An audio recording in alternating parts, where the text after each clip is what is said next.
Hey, good morning. Guess what today is? Yep, 4 for 4. 4 days out. Can't believe it. I know I said that in the last video, but I tell you what, when you wake up knowing that you're not going to be around traffic, you're not going to be around the noise, no more chores other than waking up, packing up, unpacking. It's sort of amazing to think about. But today is 4 for 4. Today's an easy hike. It's more of a walk. I'm gonna get weights down on my pack. I'm on the back side of the mountain on the perimeter trail again. Not much to it. Forestry.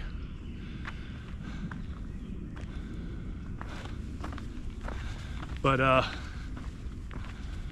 just want to stretch my legs, keep them moving.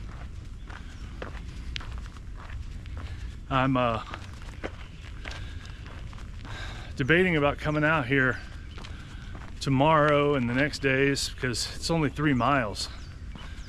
I can do those with my wife in our neighborhood. Like I said, I just want to keep my legs moving, keep them stretched. I'll consider those days like a Nero, where it's not a 0 because I'm going to put a 2, 3, and 1 mile in, but it's definitely going to be a much needed rest from going up and down the mountain. The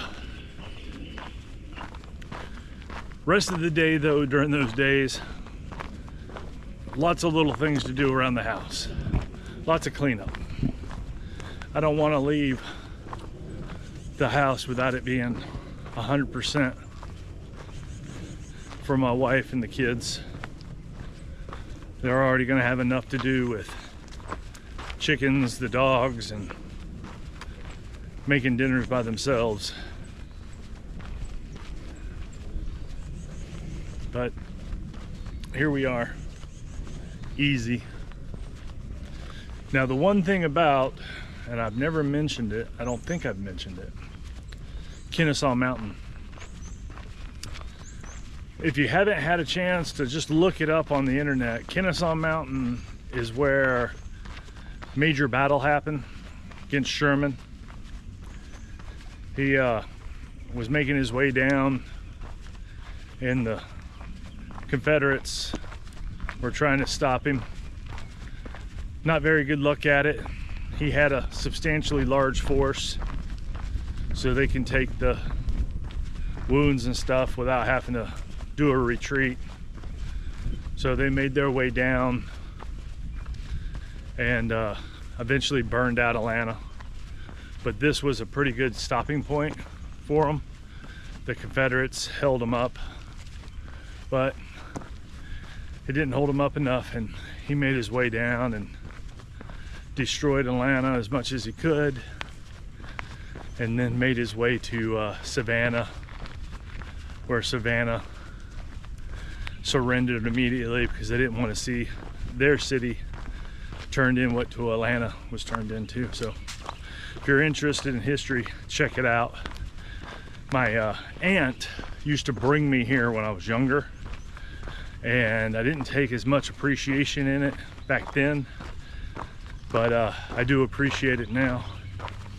And one of the things that I've loved about being out here is while you're going over and up the mountain, there are signs talking about which forces were where, but you can also see where they entrenched themselves.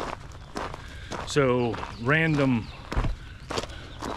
mounds of dirt here and there. So it's really interesting to think about, you know, how this was all set up back then, what the forest looked like after the war, how devastated it was. Interesting. They've built houses over the years on the outside of this park, and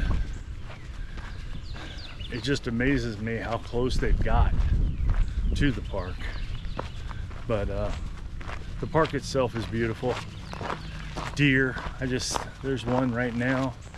But my other video, yesterday's video, there was some deer. Or no, 2 days ago there was some deer, and the video didn't come out right because it's too far out, and trying to make the adjustments on the camera are hard to do.